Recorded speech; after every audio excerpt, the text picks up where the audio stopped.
Значи денове граѓаните постојано го слушаат терминот поврзан со енергетските пасоши. Накратко, што представуваат енергетските пасоши и кои се придобивките за граѓаните од воведување на вакви енергетски пасоши? Енергетските пасоши се документи со кои што еден објект се класифицира во која класа на енергетска ефикасност се наоѓа.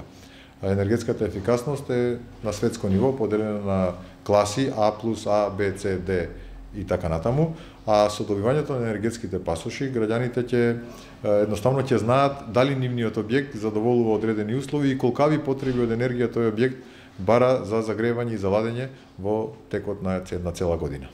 Така, веќе се применуваат ли ваквите енергетски пасоши? Ваквите енергетски пасоши во светот се применуваат одамна, веќе од 90-тите години, а во Македонија според законските одредби треба да почнат да се применуваат од 1 јануари следната година.